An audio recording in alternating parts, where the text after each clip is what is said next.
কষ্টদায়ক বস্তু দিয়ে ঘেরা হয়েছে জান্নাত, বুঝতে পারলেন? এবার কিসে কষ্ট নেই? ফজর উঠতে কষ্ট নাই শুধু, হ্যাঁ যদিও একটা মজা আছে, যখন এই কষ্টটা করবেন তখন পরে মজাটা আপনি স্বাদটা অনুভব করবেন, কিন্তু প্রথম চোটে উঠতে সবাইকে কষ্ট আছে।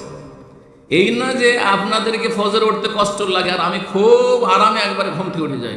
হ্যাঁ, নবী সাল্লাল্লাহু আলাইহি ওয়াসাল্লাম ঘুম থেকে উঠে চোখ কচলাতেন, হাদিস আছে না?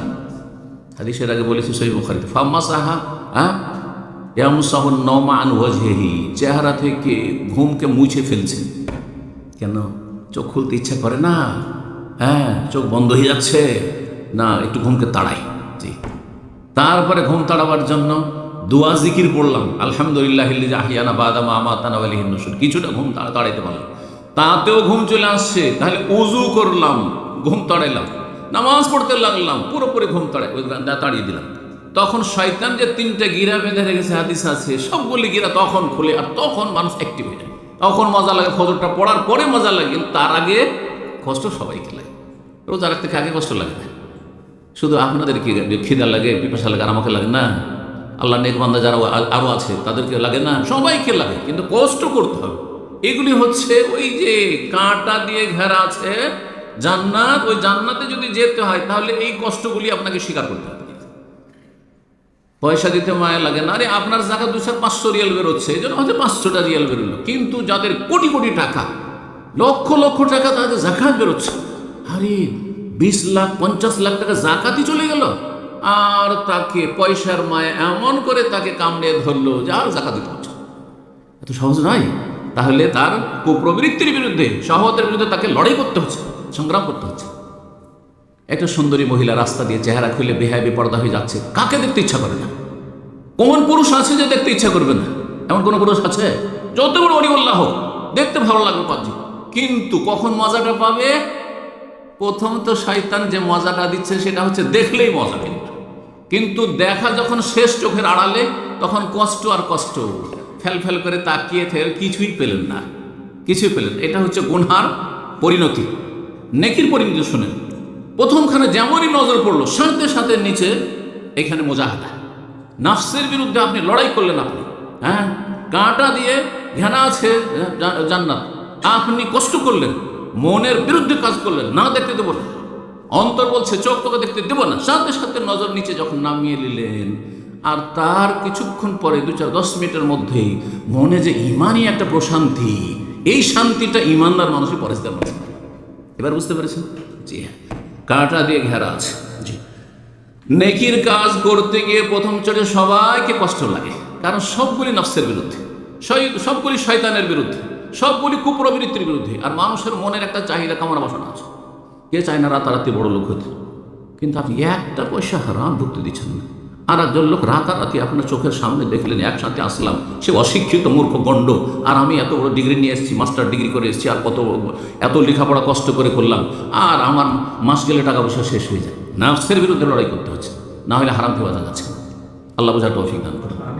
আর জাহান্নামকে শাহওয়াত দিয়ে, আকর্ষণীয় লোভনীয় বস্তু দিয়ে ঘিরে রাখা হয়েছে। মানে কি? মানে জাহান্নামে যেতে চাইলে এই দুনিয়ার কর্মজগতে যেই কয় বছর দুনিয়াতে আল্লাহ সময় দিচ্ছেন, এতে কি করো? যা ইচ্ছা তাই করো, হ্যাঁ যা ইচ্ছা তাই বলো, যেখানে ইচ্ছা সেখানে যাও।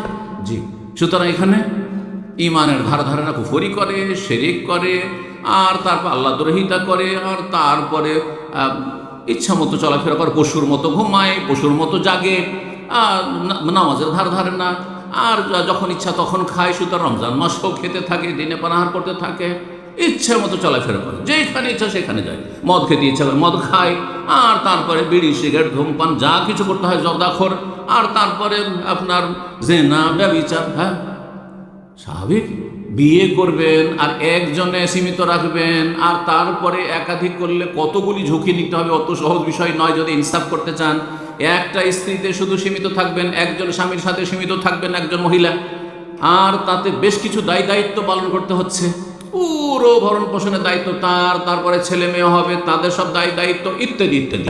স্বামীর ঘরে গেলে সমস্ত কাজকাম করতে হবে, তার বাড়িতে তাকে সন্তুষ্ট রাখার চেষ্টা করতে হবে, তার পরিবার সদস্য শ্বশুর শাশুড়ি অন্তত এগুলো আছে না নেই? বাধা নিষেধ আছে, বেশ কিছু কষ্ট আছে, দায়িত্ব আছে।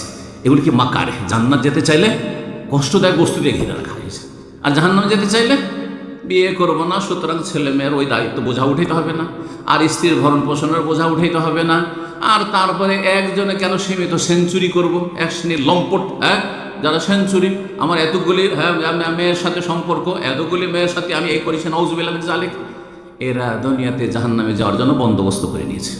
কারণ জাহান্নাম আকর্ষণীয় বস্তু দিয়ে, খুব আকর্ষণীয় বস্তুর দিকে ঝাঁপিয়ে গেছে দুনিয়াতে, যার ফলে জাহান্নামে যাবেই যাবে। আল্লাহ রাব্বুল আলামিন হেফাজত করুন আমাদের। আশা করি হাদিসটা খুব ভালোভাবে বুঝতে পেরেছেন। জি, 2 নম্বর হাদিস। তো এই হাদিস থেকে কি জানতে পারলাম? যে জান্নাত জাহান্নামকে আল্লাহ খালাকাল্লাহু, সৃষ্টি করে রেখেছেন। 2 নম্বর হাদিস আব্দুল্লাহ বিন উমর রাদিয়াল্লাহু তাআলা আনহু হতে বর্ণিত, রাসূলুল্লাহ সাল্লাল্লাহু আলাইহি ওয়াসাল্লাম বলেন, ইন্না আহাদা ইযা মাতা, তোমাদের যে কেউ যখন মারা যায়, ওরেজা আলী মাকআদু বিল গাদাত ওয়াল আশি, সকাল বিকাল কবরে তার সামনে তার বাসস্থান পেশ করা হয়, বাসস্থান পেশ করা হয়। ইন কানা মিন আহলি জান্নাহ, জান্নাতীদের সামনে সকালে একবার জান্নাত দেখিয়ে দেওয়া হয়, এই যে তোমার জায়গা, আর বিকেলে একবার দেখিয়ে দেওয়া হয়। যদি জান্নাতি হয় তাহলে ফামিন আহলি জান্নাহ, জান্নাত দেখিয়ে দেওয়া হয়। ওয়াইন কানা মিন আহলিন নার, জাহান্নামী যদি হয় তো কবরে শাস্তিও চলছে, আর বলা হয় দেখবে তোমার জায়গা দেখবে, আর এই তো সামান্য কবরে শাস্তি, জাহান্নামের একটা অংশ, আংশিক শাস্তি, আসল জায়গা তোমার ভালো করে দেখে নাও, জাহান্নাম দেখানো হয়। আর বলা হয় হাযা মাকআদুকা, এটি হচ্ছে তোমার জায়গা। মাকআদ মানে আজকাল সিট, সিট, রুম নিয়েছেন আর রুমে একটা সিট ফেলেছেন, ওই যে সিট, হাযা মাকআদুকা, এই তোমার সিট, এই হচ্ছে বাসস্থান। হাত্তা কখন? হাত্তা ইয়াবআসাকাল্লাহু ইয়াউমাল কিয়ামাতে, যেদিন কিয়ামতের দিন আল্লাহ তোমাকে উঠাবেন বিচার হিসাব নিকাশের জন্য। সহিহ বুখারী 1290, সহিহ মুসলিম 5111। তাহলে এই হাদিস থেকে কি জানলেন? সকাল বিকাল যখন মাইয়াতকে কবরে জান্নাত জাহান্নাম দেখানো হয়, তার মানে জান্নাত জাহান্নাম তৈরি হয়ে আছে, তৈরি হয়ে আছে। 3 নম্বর হাদিস আব্দুল্লাহ বিন আব্বাস রাদিয়াল্লাহু তাআলা আনহু বর্ণিত, তিনি বলছেন, ইন খাসাবাতিশ শামস আলা আহদে রাসূলিল্লাহ, রাসূলুল্লাহ সাল্লাল্লাহু আলাইহি ওয়াসাল্লামের আমলে একবার সূর্যগ্রহণ লাগলো। সূর্যগ্রহণের হাদিস এর আগে বুখারীতে আপনারা শুনেছেন ভালো করে। নবী সাল্লাল্লাহু আলাইহি ওয়াসাল্লাম যখন সূর্যগ্রহণের সালাত পড়া শুরু করলেন, তখন জান্নাত জাহান্নামের দৃশ্য দেখেছেন, জান্নাত জাহান্নামের দৃশ্য সামনে নিয়ে এসে দেখানো হয়েছে। সংক্ষেপে সে হাদিসটি বুখারী 413 নম্বর হাদিস। রাসূলুল্লাহ সাল্লাল্লাহু আলাইহি ওয়াসাল্লাম কুসুফের মানে সূর্যগ্রহণের সালাত পড়লেন আর বললেন, অরিতুন নারা, আমাকে এখন জাহান্নাম দেখানো হইল। অরিত আর নার, আমাকে দেখানো হলো কি? জাহান্নাম। ফালাম আরা মানজারান কারিয়মে কাত্তু আফজা, আজকের মতো ভয়ঙ্কর দৃশ্য জীবনে আমি কখনো দেখিনি। এত ভয়ানক দৃশ্য দেখলাম। আল্লাহু আকবার। 4 নম্বর হাদিস মায়েশা রাদিয়াল্লাহু তাআলা আনহা বর্ণনা করে বলছেন, খাসাফাতিশ শামস, নবী সাল্লাল্লাহু আলাইহি ওয়াসাল্লামের আমলে সূর্যগ্রহণ লেগেছিল। নবী সাল্লাল্লাহু আলাইহি ওয়াসাল্লাম দাঁড়ালেন সলাতে, তারপর লম্বা সূরা পড়লেন, রুকু করলেন, 2 বার করে রুকু করলেন এক এক রাকাতে। তারপরে একটু লম্বা হাদিস, সেই জন্য ওই হাদিসটা বয়ান করেছি। বলছেন নবী সাল্লাল্লাহু আলাইহি ওয়াসাল্লাম, লাকাদ রাআইতু ফি মাকামি হাযা, আমি এই জায়গায় যে ইমামতি করছি সূর্যগ্রহণের সালাতের, এই জায়গায় দাঁড়িয়ে আমি দেখতে পেলাম কুল্লা শাইইন, পৃথিবীতে আল্লাহ রাব্বুল যা আমাকে দেখাতে চান সব কিছু দেখলাম, সব কিছু দেখলাম। যেমন আপনার টিভির পর্দায় অথবা আজকাল সোশ্যাল মিডিয়াতে সারা পৃথিবী তখন দেখানো হচ্ছে, ঘুরিয়ে ঘুরিয়ে ঘুরিয়ে বিভিন্ন দেশ দেখানো হচ্ছে, দেখছেন না? ওইভাবে নবী সাল্লাল্লাহু আলাইহি ওয়াসাল্লামকে দেখানো হচ্ছে, সব কিছু দেখলাম। বিশেষ করে সব কিছু কিসের? ওয়াইদতুহু, যার আমার সাথে ওয়াদা করা হয়েছে। কি ওয়াদা করা হয়েছে? ভালো মানুষদেরকে আল্লাহ জান্নাত দেবেন। আর ওয়াদা করা হয়েছে যে তোমাকে যারা অস্বীকার করবে, তোমার নিয়ে আসা দিনকে যারা অস্বীকার করবে, তাদের জন্য জাহান্নাম তৈরি। তো জান্নাত জাহান্নাম দেখানো হলো, এটা হচ্ছে মূল উদ্দেশ্য। অন্য রিওয়ায়াতে রয়েছে নবী সাল্লাল্লাহু আলাইহি ওয়াসাল্লাম পূর্ব পশ্চিম দেখানো হয়েছে, কিন্তু পূর্ব পশ্চিম দেখানো মানে তন্ন তন্ন করে একটা নেই। যখন আমাদের সামনে হঠাৎ করে যদি ধরেন, অনেকে দেখেছেন আপনার সোশ্যাল মিডিয়াতে, এই সুইজারল্যান্ডের দৃশ্য দেখলাম, তো এই কাশ্মীরের দৃশ্য দেখলাম, তো এই দার্জিলিংয়ের দৃশ্য দেখলাম, দেখছেন না? দেখছেন না? কিন্তু সব তো এক একটা করে দেখে নিচ্ছেন নাকি? সামনে দিয়ে আসলো আর স্ক্রিনে আসলো আর দেখে নিল। ঠিক ওই রকমই নবী সাল্লাল্লাহু আলাইহি ওয়াসাল্লামকে দেখানো হয়েছে।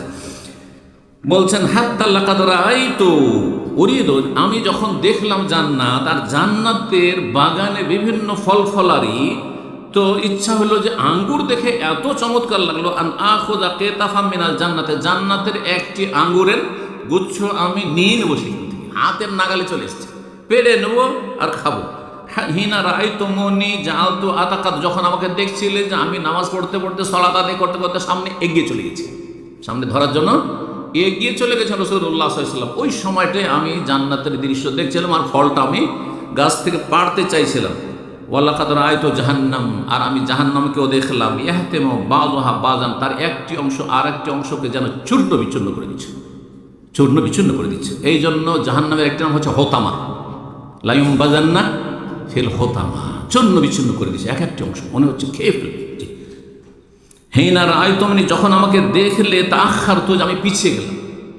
অবাক দৃশ্য, নবী সাল্লাল্লাহু আলাইহি ওয়াসাল্লাম সালাত পড়তে পড়তে একবার সামনের দিকে এগিয়ে গেলেন, আর কিছুক্ষণের মধ্যে হঠাৎ করে পিছন দিকে সরে যাচ্ছেন, যেন সামনে কোনো কিছু মানে ভয়ঙ্কর কিছু সামনে আছে, তো পিছনে সরে যাচ্ছেন রাসূলুল্লাহ সাল্লাল্লাহু আলাইহি ওয়াসাল্লাম। যখন দেখলে যে আমি পিছনে হটে গেলাম, তখন আমি জাহান্নাম দেখছিলাম, আর যখন সামনের দিকে বাড়ছিলাম তখন জান্নাতের দৃশ্য দেখছিলাম, আর জান্নাতের সে ফল পড়ার ইচ্ছা করেছিলাম। সেখানে আমর ইবনে লুহাইকে দেখলাম, ওয়াহুয়াল্লাযী সাইয়্যাবা সাওয়াইবা, সেই ব্যক্তি, এমন কুখ্যাত ব্যক্তি আরব দেশে, যেই ব্যক্তি মক্কায় প্রথম মূর্তি পূজার প্রবর্তক, মূর্তি পূজা চালু করেছিল। সামদেশে গেল, আর যাওয়ার পরে সেখান থেকে সে একটু